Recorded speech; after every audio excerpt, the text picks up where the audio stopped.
Organizaciones sin fines de lucro. Bien, ¿quién va a dar lectura, por favor? Noemí, ¿usted?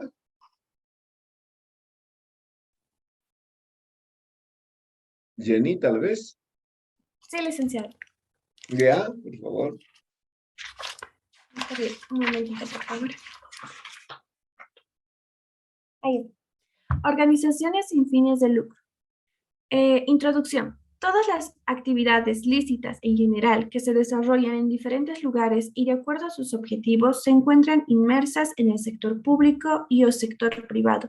Sector público. Se utiliza esta denominación para agrupar e identificar organizaciones o entidades cuyo origen o fuente de sus recursos proviene del Estado y sus actividades específicas no tienen por finalidad alcanzar el lucro. Sector privado.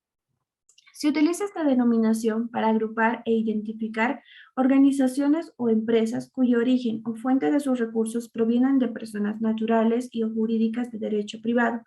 Para una adecuada y mejor decisión se dividen en dos partes: sector privado con fines de lucro y sector privado sin fines de lucro. Sector privado con fines de lucro.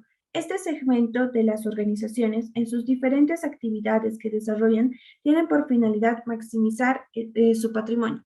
Sector privado sin fines de lucro. Este segmento de las organizaciones, en sus diferentes actividades que desarrollan, no tienen por finalidad alcanzar el lucro. El presente estudio está orientado hacia organizaciones del sector privado sin fines de lucro.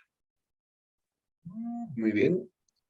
Hagamos un pequeño paréntesis.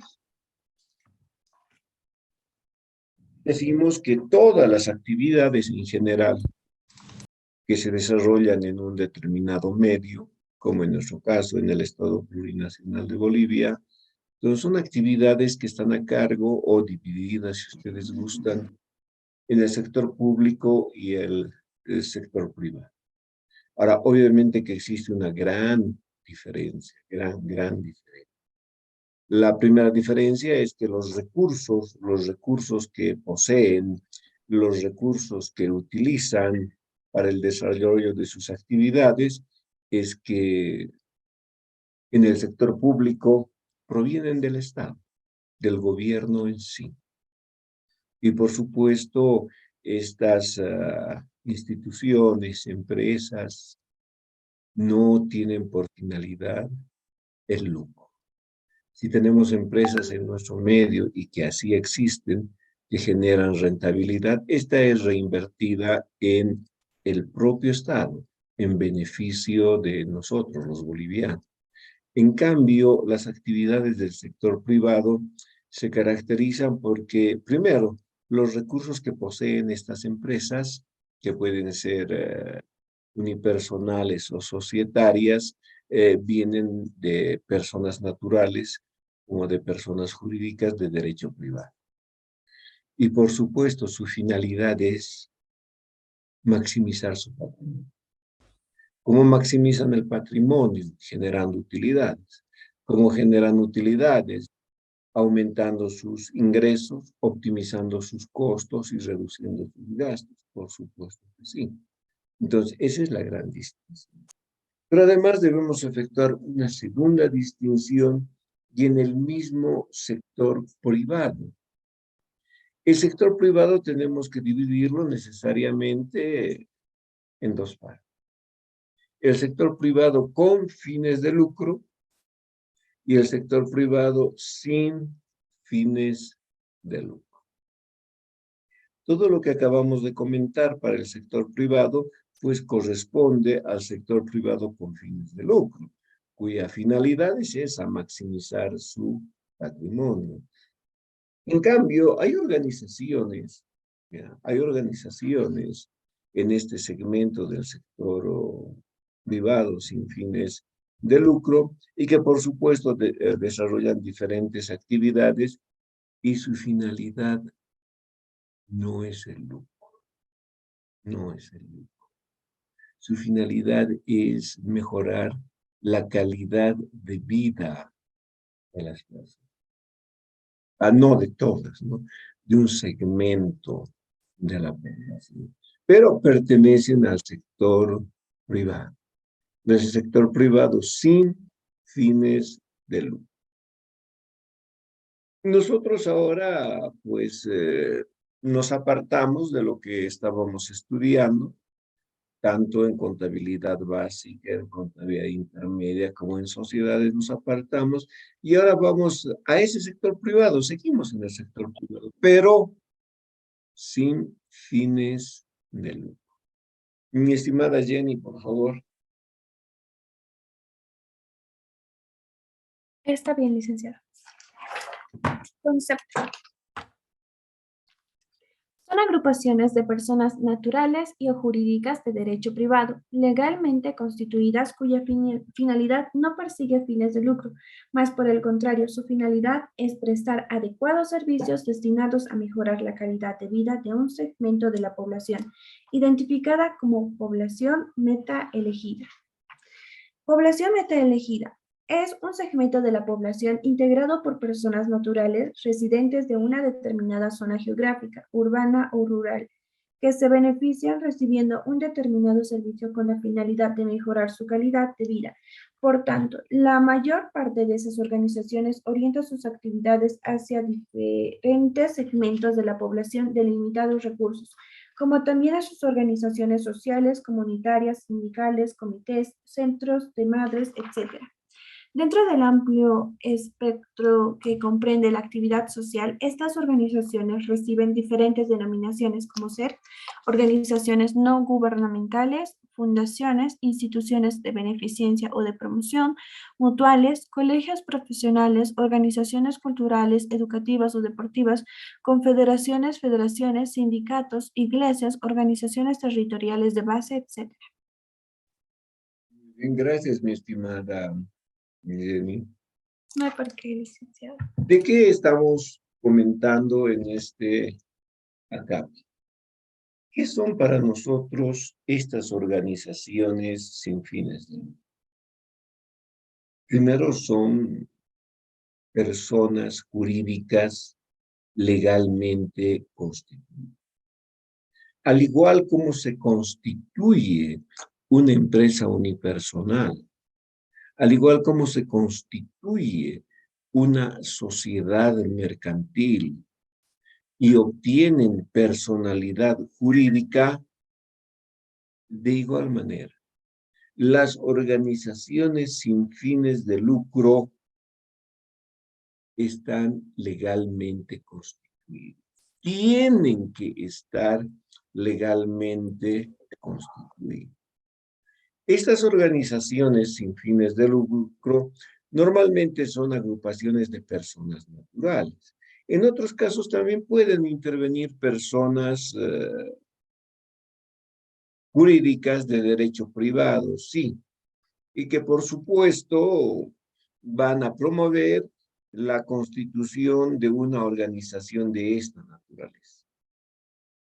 Todas las actividades que desarrollan estas organizaciones, cualquiera sea la actividad, no persiguen el lucro.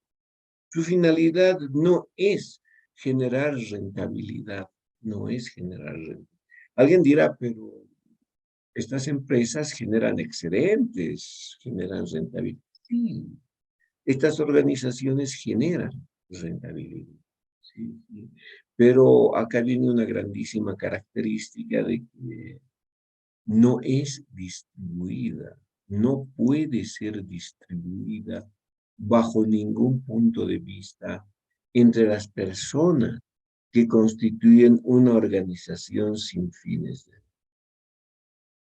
Pero más que todo, su finalidad es la prestación de servicios. La prestación de servicios a diferentes segmentos de la población. Y esa prestación de servicios está orientada, desde luego, a mejorar la calidad de vida, mejorar la calidad de vida de estas personas. Ahora, a ese segmento de la población con el que trabajan, cada una de estas organizaciones técnicamente recibe la denominación de población meta elegida. Entonces, esa población meta elegida no es nada más que una pequeña parte, un sector, un segmento de la población. El que puede estar en el sector urbano, puede estar en el sector rural, no hay ningún problema. En cualquier zona geográfica, en nuestro caso, de Bolivia. Y que, por supuesto, este segmento de la población se beneficia con los servicios que otorga una organización sin fines de lucro. Y desde luego, estas organizaciones sin fines de lucro, al prestar su servicio, pues reciben esas denominaciones, ¿no? Organizaciones no gubernamentales, o podemos decir lo que llaman ONGs, organizaciones no gubernamentales, organizaciones, hablando genéricamente, organizaciones sin fines de lucro. También se las conoce con el nombre de fundaciones, instituciones de beneficencia o promoción, mutuales, colegios de profesionales, organizaciones culturales, educativas, deportivas,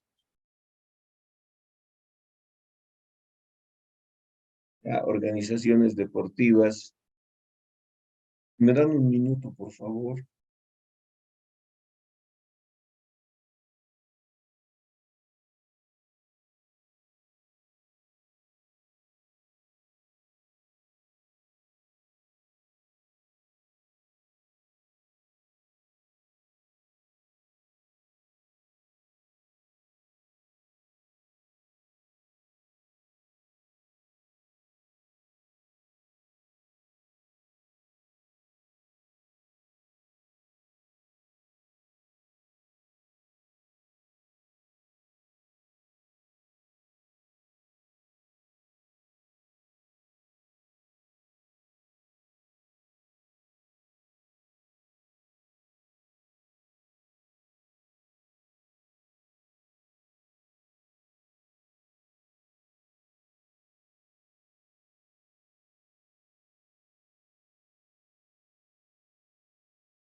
Mil disculpas, por favor.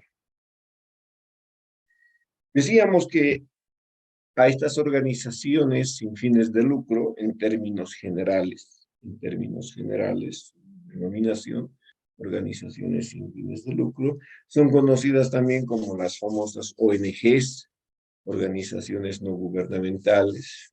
También se las conoce con el nombre de fundaciones, como se las conoce también como instituciones de beneficencia, se las conoce como mutuales, colegios, colegios de profesionales, organizaciones culturales, deportivas, educativas, confederaciones, federaciones, sindicatos, iglesias, organizaciones territoriales de base, etcétera. Son las diferentes denominaciones que reciben estas organizaciones del sector privado.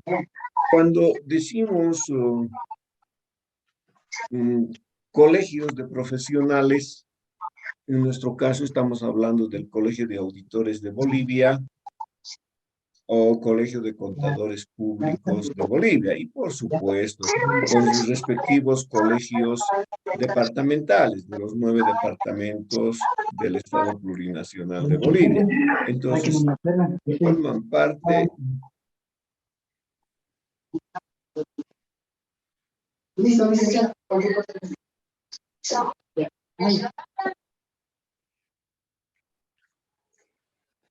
forman parte de las organizaciones sin fines de lucro. Entonces, como tenemos el colegio de auditores, tenemos el colegio de médicos, colegio de ingenieros, colegio de arquitectos, correcto, son organizaciones.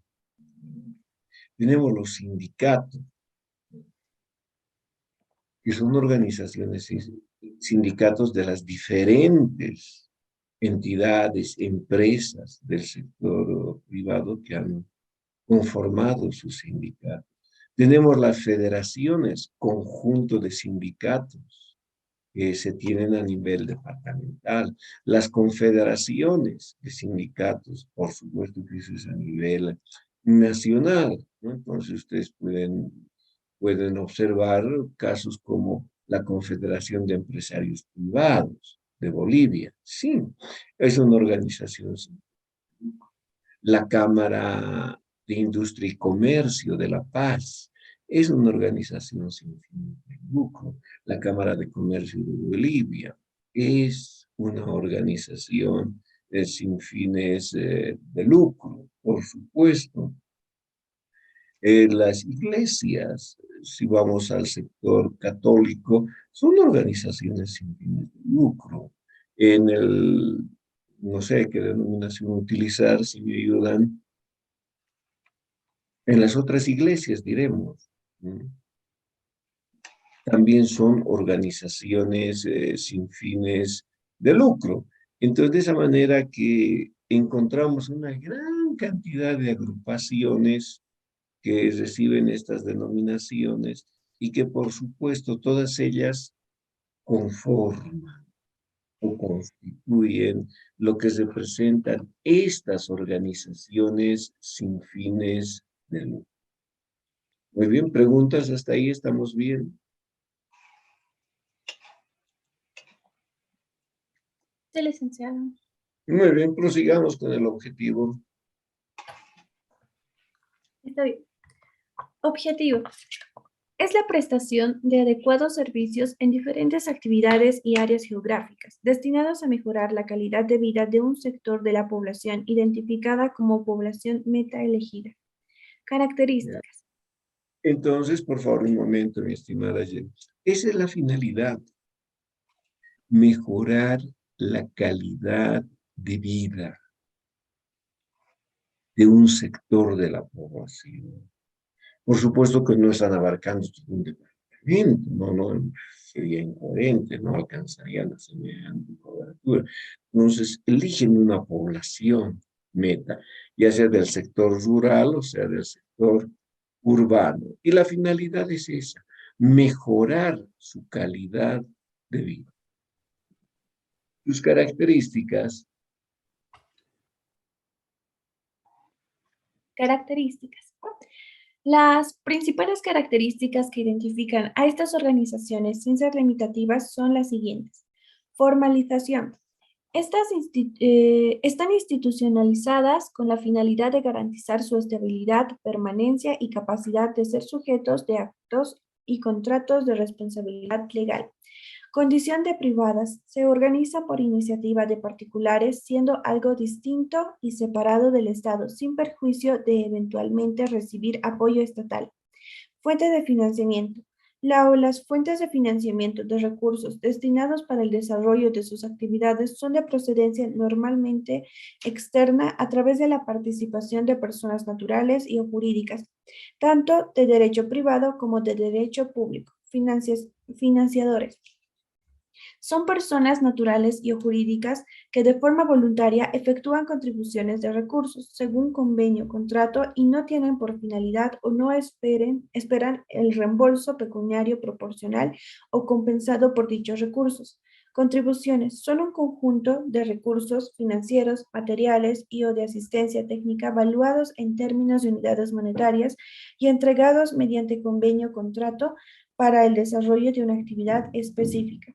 Ausencia de derecho propietario. No existe derecho propietario en estas organizaciones, demostrándose una ausencia de interés del o los propietarios. Por tanto, desde el punto de vista contable, no poseen patrimonio. Finalidad. Los fines de las actividades operativas que desarrollan son totalmente distintos a los de proporcionar bienes y o servicios destinados a generar utilidades. Resultados favorables. De generarse resultados favorables valuados en términos de unidades monetarias nominales, en las actividades que desarrollan no deben ser distribuidos entre los miembros de dicha organización. Reinversión de resultados favorables. Los resultados favorables generados por las actividades que desarrollan estas deben ser reinvertidos en la misma con la finalidad de mejorar la prestación de sus servicios. Impuestos sobre la utilidad. Estas organizaciones están exentas de impuestos sobre utilidad siempre que obtengan la exención correspondiente del organismo gubernamental, cobrando vigencia dicha exención a partir de la fecha de su emisión. Voluntario. Conllevan alto grado de participación voluntaria tanto en nivel de ejecución de programas y actividades como en el nivel directivo. Finalización de actividades. Al concluir las actividades y haber alcanzado el objetivo trazado, los recursos de estas organizaciones deben ser transferidos a otra de similar naturaleza o de universidad pública del distrito. Muy bien, gracias, mi estimada Jenny. Y acá tenemos unas características que por supuesto no son todas, ¿no? Pero sí son las más importantes o las más sobresalientes de estas organizaciones. La formalización, pues que tienen que estar debidamente constituidas, si no, no son reconocidas como tal. Por tanto, al igual que una empresa unipersonal, al igual que una sociedad colectiva, una sociedad de responsabilidad limitada, una sociedad anónima, tienen que constituirse legalmente. Y de esa manera, al constituirse legalmente, pues obtienen su personalidad jurídica y son sujetos de derecho, por supuesto. ¿Sí? Claro, no tendrán finalidad de lucro, pero son sujetos de derecho. Su condición de privadas es porque normalmente esto se origina en el sector privado. Ahora, obviamente, sin que ello no tenga que limitar al Estado en cuanto a su participación. En cuanto a los financiadores, pues son personas naturales, son personas jurídicas, ¿ya? Que voluntariamente, por favor,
Nuevamente, mil disculpas, por favor.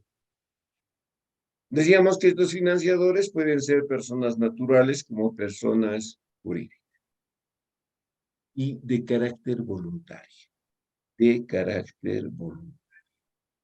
Realizan contribución de recursos de diferente índole. ¿En favor de quién? En favor de una organización científica. Para que esta organización pueda utilizar esos recursos en esa población meta elegida. Las contribuciones, por supuesto, están valuadas en términos de unidades monetarias. Pueden ser materiales, pueden ser directamente en moneda como tal, o pueden ser de asistencia técnica en las diferentes actividades que vayan a desarrollar. Estas organizaciones pueden generar un resultado favorable, que obviamente no se conoce con el término de utilidad, porque esa no es su finalidad, ¿no? Pero pueden generar, a través de las actividades que desarrollan, pueden generar un excedente.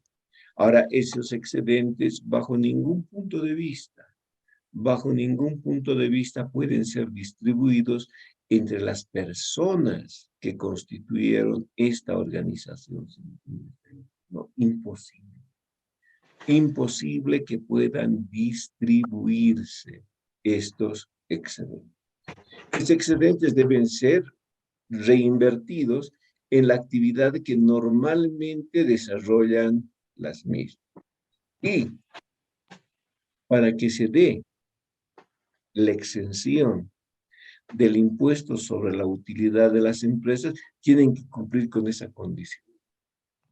Que los excedentes no pueden ser distribuidos bajo ningún punto de vista. Entonces, si así está tipificado en su documento constitutivo, entonces, presentado este documento ante el Servicio de Impuestos Naturales, sí, recién pueden darles la exención. Y corre la exención, ojo con esto, a partir de la fecha de su emisión. ¿Qué implica eso? Que se ha constituido una organización sin fines de lucro. Muy bien. En sus documentos de constitución se establece que los excedentes no serán distribuidos entre las personas que dieron origen a esta organización, bajo ningún punto de vista. Pero si no efectúan la tramitación correspondiente ante el Servicio de Impuestos Nacionales, no les otorgan la exención. Eso no es automática. Tienen que efectuar la tramitación. Pueda que la organización sea constituido, ejemplo, un 1 de julio y de 2021. Y en enero de 2022, digamos el 11 de enero, obtienen recién la exención. Es a partir del 11 de enero, recién surte efecto esa exención. Por tanto, desde la fecha de su constitución, 1 de julio de 2021, hasta el día 14 de enero de 2022, están sujetas al pago del impuesto sobre la utilidad, siempre y cuando hayan generado los excedentes correspondientes. Por tanto, no es una exención automática. Se tiene que gestionar necesariamente obtener esa exención. ¿Se comprende esa parte, por favor? Ahí sí debemos ser muy precisos, perdón. Ya. En cuanto a la finalización de sus actividades, ¿qué implica esto? Habiendo logrado su objetivo esta organización, lo único que queda es tomar todos sus recursos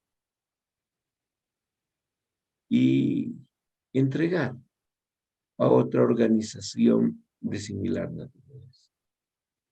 De no existir aquello, pues automáticamente esto debe pasar a la universidad pública del distrito. Si la organización tiene por domicilio, ejemplo, la Ciudad del Alto, y se retira la organización, todos los recursos que posee deben ser transferidos a la Universidad Pública del Alto. Si esta organización habría fijado como domicilio la ciudad de La Paz, La Hollada, y no transfiere sus recursos a otra organización, pues automáticamente esto debe pasar a la Universidad Mayor. Por eso se habla de la Universidad Pública del Distrito. Revisemos la Constitución, por favor. Está bien. Constitución. Cualquier persona natural o colectiva con capacidad reconocida puede constituir una organización sin fines de lucro sin existir limitación específica en cuanto a la cantidad de personas o bien que la conforme, no pudiendo ser constituida por única persona. Para obtener personería o personalidad jurídica, estas organizaciones deben presentar acta de fundación incluyendo información general de los miembros asociados en calidad de fundadores, estatuto y reglamento, destinados a normar un adecuado funcionamiento institucional, acta de aprobación del estatuto y reglamento, acta, elección y posesión del directorio, memorial, dirigido a la gobernación solicitando personería jurídica adjunto a la documentación mencionada, para obtener resolución gubernamental aprobado su personería jurídica, número de identificación tributaria. Muy bien. Entonces, esos son los requerimientos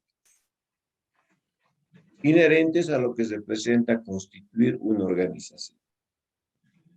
Y por supuesto, una sola persona no va a constituir una organización. ¿Cuál es?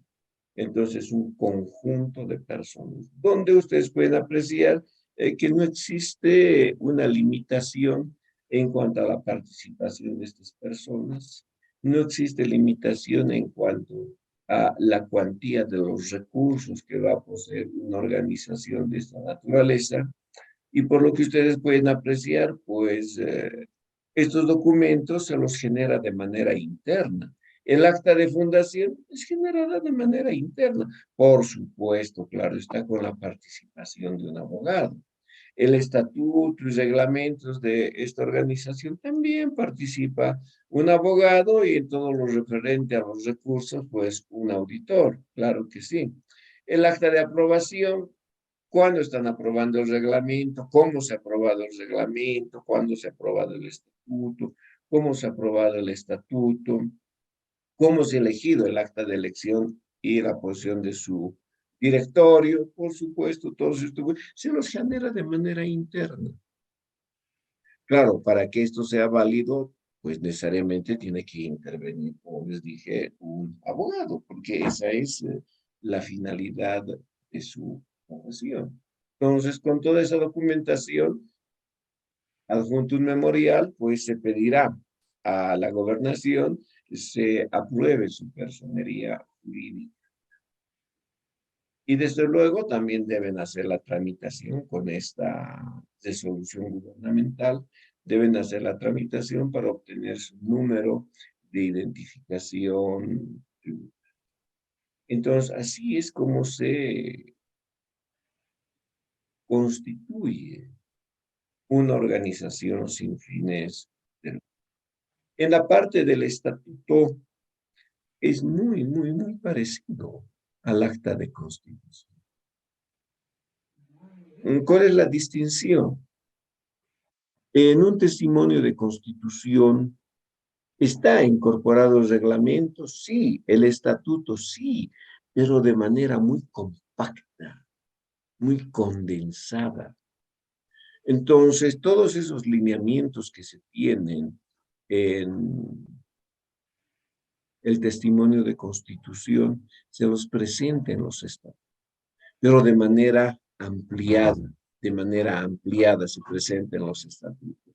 Entonces, de esa manera es como se puede dar origen a la constitución de una organización sin fines de lucro. ¿No? Organización sin fines de lucro. Por tanto,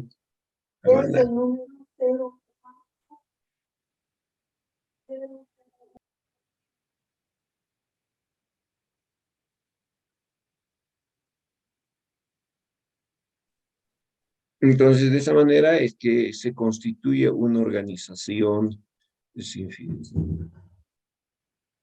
En el sector privado, en las sociedades, y particularmente las sociedades anónimas, se suele preparar un estatuto.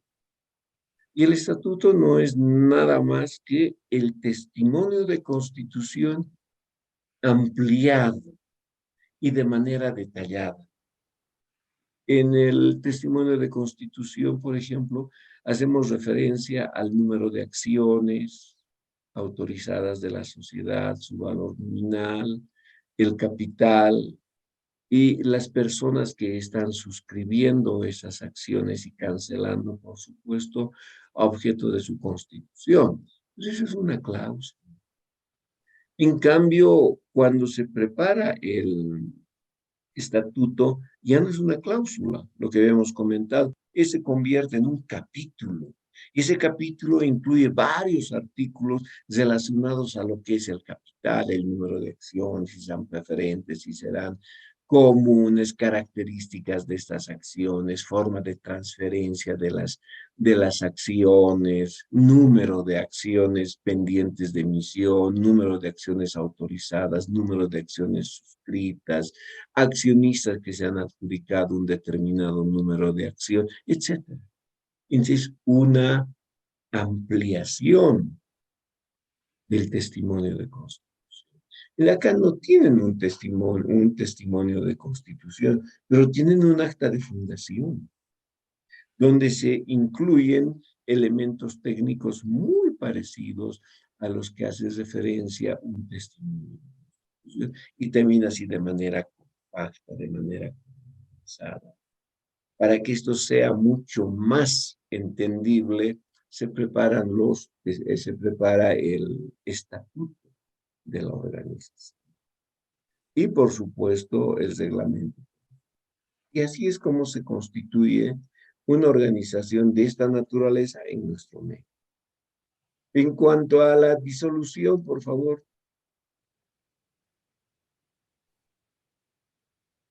Disolución.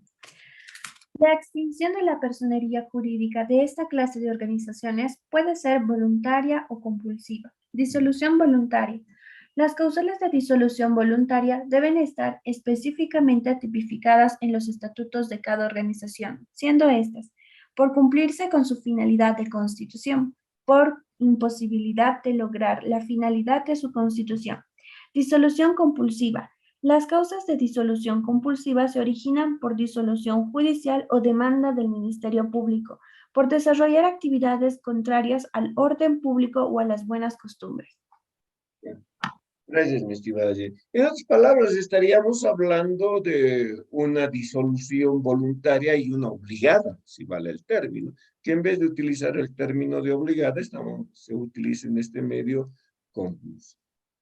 Una organización sin fines de lucro se disuelve ya, cuando ha logrado alcanzar su objetivo. Habiendo logrado ese objetivo, que podrá ser en 1 año, 2 años, 3 años, 7 años, 10 años, 12 años, ha logrado su objetivo. Entonces sí puede ingresar a una liquidación, perdón, a una disolución. Ahora, por supuesto que si no ha podido alcanzar esa finalidad, también es causal de una disolución de carácter voluntario. No nos olvidemos que la disolución es la fase inicial de lo que representa un proceso de liquidación. Lo hemos revisado en la temática anterior. Y es compulsiva, o si vale el término, es obligada cuando el Ministerio Público determina aquello. Y determina aquello porque las actividades de esta organización no están en función al marco que establece de mejorar la calidad de vida de una población meta. Entonces están realizando actividades al margen de aquello y que por supuesto son totalmente contradictorias. Entonces, bajo esa condicionante, pues sí existe una disolución compulsiva. La administración, por favor. Administración. La administración estudia a las organizaciones a través del proceso de planificar, organizar, dirigir y controlar la adecuada utilización de sus recursos humanos, financieros, materiales, tecnológicos, etc. En las actividades que desarrolla con la finalidad de alcanzar los objetivos propuestos de manera eficiente y eficaz.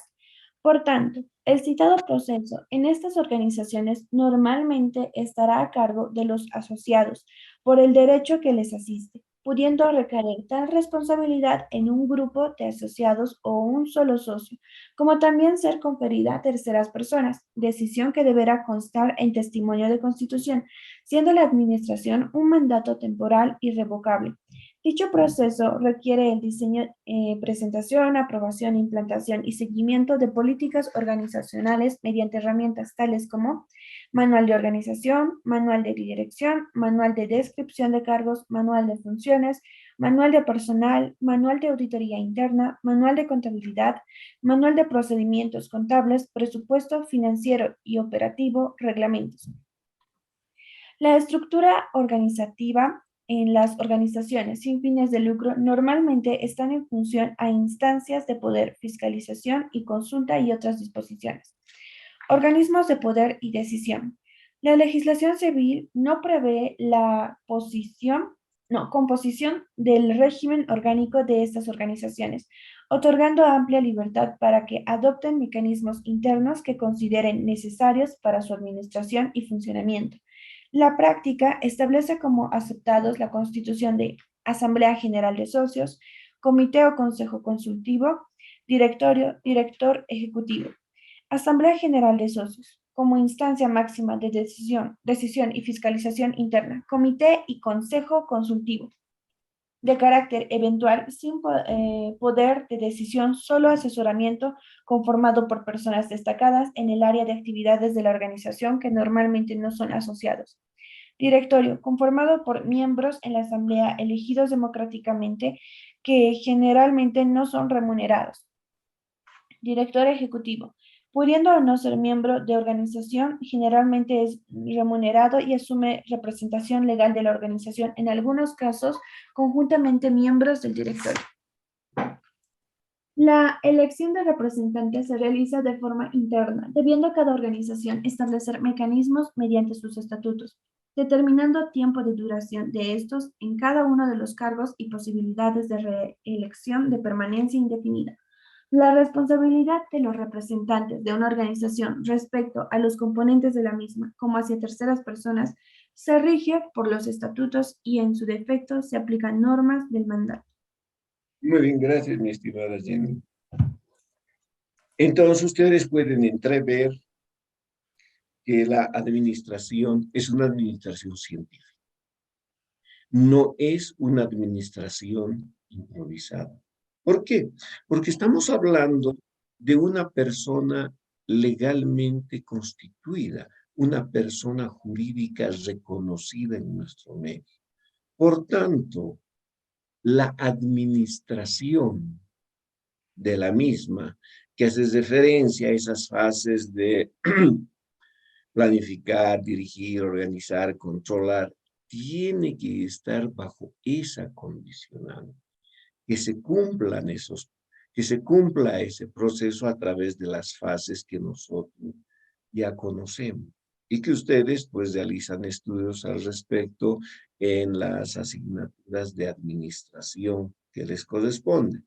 Y de esa manera pues tendrán todas aquellas herramientas que nosotros las identificamos como herramientas gerenciales para la toma y control de decisiones, particularmente hablando de lo que son sus manuales, hablando de lo que son sus reglamentos, cómo van a preparar su presupuesto operativo, su presupuesto financiero, etcétera. Por tanto, estamos hablando de una administración científica, una administración técnica, porque, reitero, es una persona jurídica legalmente constituida.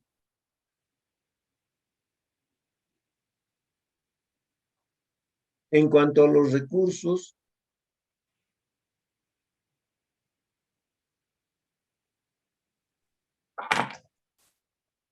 Está bien, licenciado.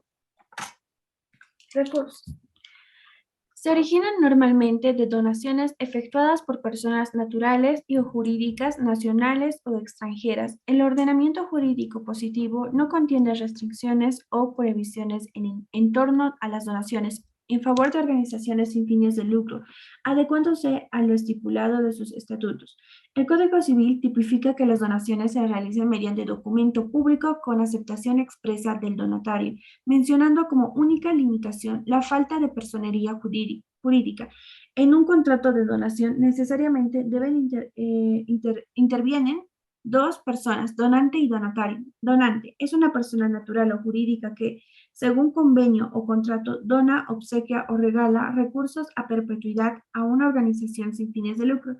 Donatario es una organización sin fines de lucro constituida legalmente que, según convenio o contrato, recibe o se beneficia con recursos donados por el donante. muy bien, gracias, mi estimada Jenny. Los recursos, ¿cómo se originan estos recursos en las organizaciones?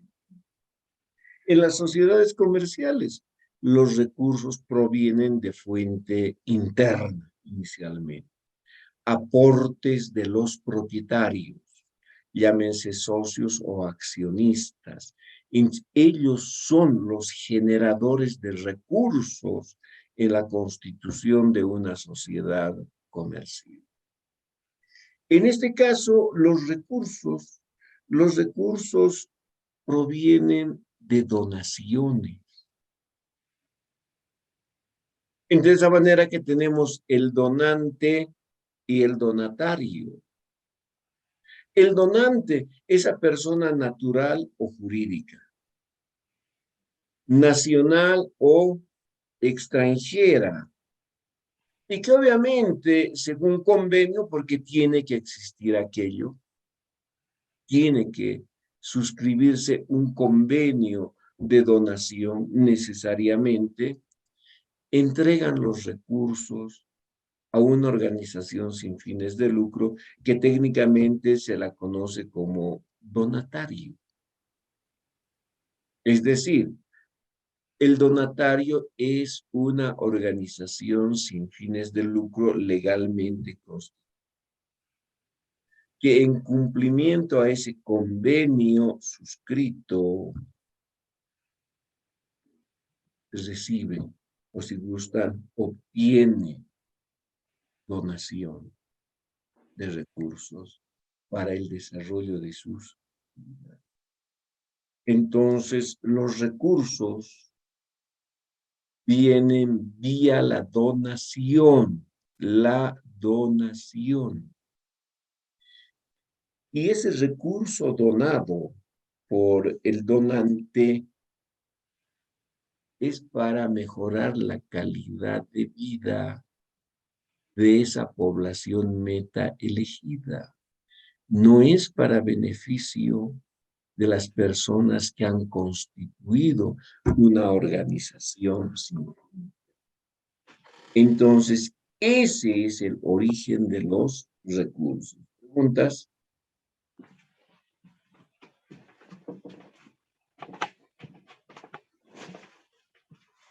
¿Estamos bien? Ya. Vamos con el régimen fiscal. Está bien, licenciado. Disculpe, la mayor parte de los recursos que tiene una empresa sin fines de lucro son donados, ¿verdad? Sí, sí. En realidad todos los recursos vienen vía la donación, pero obviamente no le corresponde el término de empresa, ¿no? Sino organización sin fines de lucro. Sí. O como dice la FAS 117, organizaciones sin ánimo de lucro. Correcto, eso es. Pero los recursos tienen esa procedencia, esa fuente, es de fuente externa, es regalo, obsequio, tanto de personas naturales como de personas jurídicas, nacionales como extranjeras. Está bien, licenciado. Y antes que sigamos avanzando, bueno, un buen momento avanzamos lo que es disolución compulsiva. No sé si usted sabía algún caso que haya pasado esto. De una organización sin fines de lucro, no, no conozco una disolución de esa naturaleza. Es muy raro, ¿verdad? Porque según lo que aquí dice es que el Ministerio Público, por una demanda, es que lo anula. Claro, porque no Nunca he está cumplido. escuchado que, Claro. por ejemplo, a una Es que, iglesia. claro, es que haya debido realizar una actividad que no guarda relación con el objeto de su constitución. Por supuesto que sí. Entonces es algo contrario a nuestras buenas costumbres, a nuestra forma de vida. Entonces sí, pueden automáticamente eliminar su personalidad jurídica de esa organización. Particularmente no he conocido un caso de esa naturaleza. He participado en servicios de auditoría de varias de estas organizaciones que tienen financiamiento particularmente internacional y nuestros informes pues los remitíamos bajo esas condiciones hacia los donantes ubicados en diferentes países. Pero no, no he conocido una disolución de esa naturaleza. No. Les mentiría si les digo que sí. Entonces, no así, ¿cuál es el caso? Tendría que hacer toda una rememoración que no la conozco desde ese punto. Nunca me ha pasado aquello, entonces tengo ese desconocimiento. Debe ser que se haya podido suscitar, por supuesto que sí. Está ¿Sí? bien, licenciado. Muchas gracias. Ya. Régimen fiscal. Las organizaciones sin fines de lucro están sujetas a lo dispuesto en el texto ordenado vigente de la Ley 843 del 20 de mayo de 1986, conforme a lo dispuesto en el artículo 4 a la Ley 1606 del 22 de diciembre de 1994. Impuesto al valor agregado. Si las actividades habituales de las organizaciones sin fines de lucro incluyen la venta de bienes y o prestación de servicios, tienen la obligación de emitir factura y efectuar el pago mensual de este impuesto. Artículo 14. Régimen complementario del impuesto al valor agregado. Si una organización sin fines de lucro posee dependientes a su cargo, son responsables como agentes de retención y asegurar el pago mensual de este impuesto cuando corresponda. Impuestos sobre utilidades de las empresas. Las utilidades de organizaciones sin fines de lucro están exentas. Esta franquicia procede siempre que en sus estatutos la totalidad del patrimonio y de sus ingresos se destinen a fines de su creación, debiendo efectuar la tramitación ante la Administración Tributaria. Artículo 49b. La legislación tributaria establece como requisito para efectos de exención impositiva para organizaciones sin fines de lucro que la totalidad de ingresos y el patrimonio se destinen exclusivamente a los fines de su creación. En ningún caso se distribuya directa o indirectamente entre sus asociados o en caso de extinción el patrimonio se distribuya entre organizaciones similares y se done a instituciones públicas. Este requisito es tomado en cuenta por todas las organizaciones tipificado en sus estatutos la forma de distribución del patrimonio en casos de extinción. Impuesto a la propiedad de bienes inmuebles y vehículos automotores. Están exentos los inmuebles de organizaciones sin fines de lucro autorizadas legalmente. Esta franquicia procede siempre que los estatutos, la totalidad del patrimonio y de sus ingresos se destinen a fines de creación, debiendo efectuar la tramitación ante la Administración Tributaria. Artículo 53b. Otras obligaciones. Se exime del pago de la patente de funcionamiento tipificado en ordenanzas de patentes e impuestos municipales, previa exención ante la Administración Tributaria Municipal. Gracias, mi estimada Jenny. No hay por qué, licenciada. Estamos acá en el régimen tributario y, por supuesto, está en cumplimiento a la ley 843, por supuesto. Y esa ley 843, saben ustedes, que ha sido modificada por la ley 1606. ¿Ya? Y la ley 1606, ¿qué anula? ¿Qué deroga?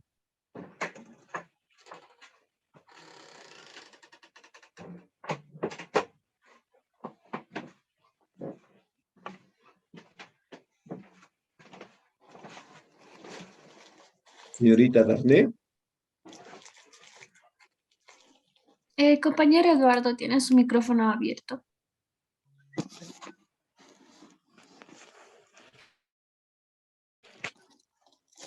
Don Adolfo, ¿qué deroga la ley 1606?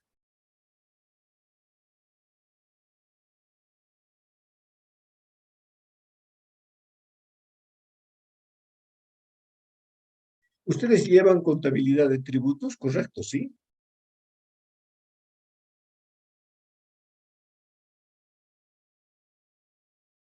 Mi estimada Jenny. Sí, licenciado. Ya, llevan contabilidad de tributos. Se han hablado de la ley 843 y de la ley 1606. ¿Qué relación existe entre la 843 y la 1606?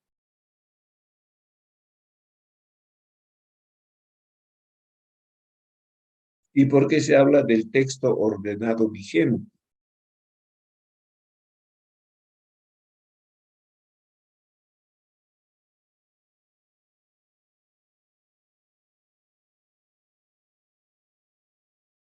Don Adolfo.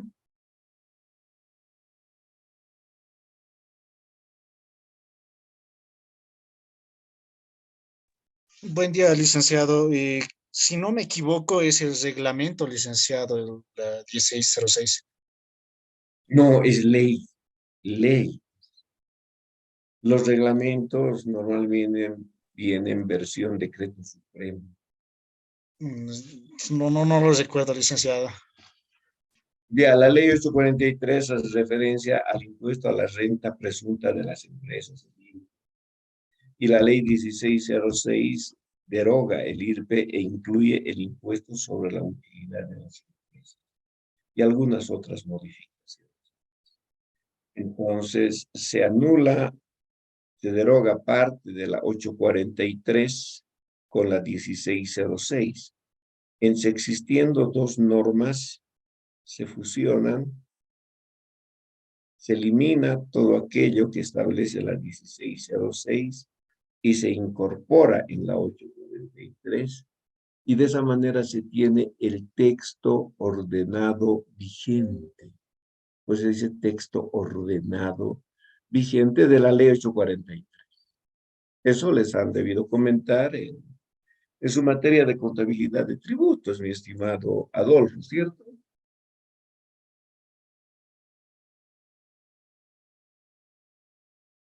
No, no es cierto, me va a decir. Ya, está bien, no hay ningún inconveniente. Entonces, ustedes pueden apreciar que tiene sus características en el ámbito tributario, estas organizaciones sin fines de lucro. El solo hecho de decir que son organizaciones sin fines de lucro no les corresponde la exención automática. No. Tienen que efectuar la tramitación correspondiente. Surte efecto de la exención a partir de la fecha de su emisión. No olviden aquello. Se ha constituido la organización sin fines de lucro XX el 15 de agosto de 2019 y recién el día 6 de septiembre de 2022 se obtiene la exención. La exención corre a partir del 6 de septiembre. Desde el 5 de septiembre hacia atrás está sujeta al pago del impuesto sobre la utilidad de haber generado excedentes en su actividad. Entonces, no es exención automática. ¿Ha comprendido? Ya. Ahora, para que se suscite esa exención, es que en los estatutos de constitución tiene que estar escrito aquello, que cualquier excedente o todos los excedentes que pueda generar una organización sin fines de lucro, bajo ningún punto de vista podrán ser distribuidos estos excedentes en favor de los asociados, de las personas que hayan constituido esta organización. Imposible su distribución directa como indirecta. Entonces, los estatutos tienen que incorporar una cláusula o un artículo de esa naturaleza para que sí pueda surtir efecto y previa tramitación de la exención del impuesto sobre la utilidad de las empresas. En el caso del impuesto al valor agregado, si venden servicios o venden productos, no hay exención. Y ustedes saben aquello, llevan tributo. No hay exención para el impuesto al valor agregado. Eso implica que por muy organización sin fines de lucro que sea, tienen que facturar necesariamente. Como por ejemplo, se suscitan casos de que les venden semilla a diferentes ganaderos en nuestro medio y les venden, como ellos dicen, semilla a precios mucho más bajos que los de mercado. Así sean más bajos que los de mercado. Existe una transferencia de dominio. Por tanto, se tiene que efectuar la facturación correspondiente. Y si hay una facturación de esa naturaleza, pues da origen al impuesto a las transacciones, desde luego que sí. Ahora, como es una persona jurídica legalmente constituida, tiene función, tiene personal, tiene recurso humano que trabaja en la misma. Entonces, ese personal tiene que estar incorporado en planillas y de acuerdo a la Ley General de Trabajo. Entonces, bajo esa condicionante, se convierte en agente de retención del RCIVA. Y el RCIVA se lo cuantifica en planilla, que ustedes han trabajado esas planillas el año pasado, las están volviendo a trabajar este año para la supuesta empresa que tenemos, Almacenes La Estrella Limitada. Entonces, sí, son agentes de retención. Por eso es que tienen que tramitar el número de identificación tributaria, ¿no? Muy bien.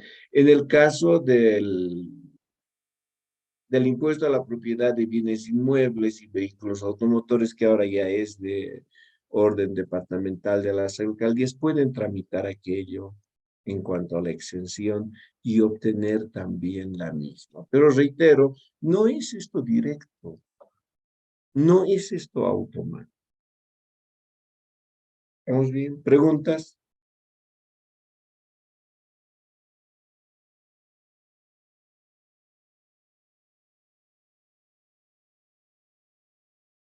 Bueno, asumo que todo está debidamente comprendido. Ya. No estamos allá. Entramos a lo que nos gusta. las normas de contabilidad. ¿Cómo tenemos que trabajar en una organización sin fin? Muy bien. Entonces, por favor, nuevamente lectura previa de lo que se presenta a estas organizaciones. Revisen las normas de contabilidad, ¿ya?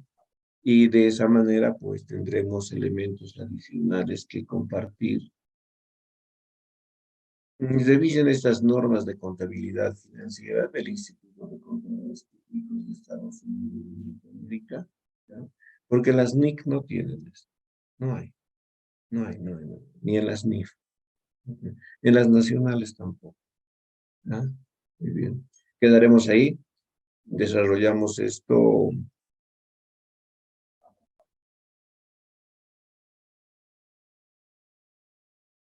Gracias, don Iván. ¿Estamos de acuerdo?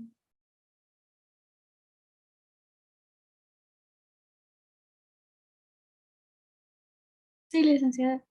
Ya, perfecto. Entonces es un tema sencillo, bonito. Conocer también el otro lado de la medalla del sector privado, en este caso sin fines de lucro, y tener de esa manera un conocimiento adicional. Quedaremos ahí, señoritas jóvenes. Trabajamos el día de mañana con pasivos a corto plazo en intermedia. El próximo lunes vemos el tratamiento contable de lo que representan estas organizaciones. Si no tienen ninguna pregunta, sería hasta el día de mañana. ¿Estamos bien? Todo bien, Perfecto. licenciado. Hasta Hasta luego. mañana, señoritas jóvenes.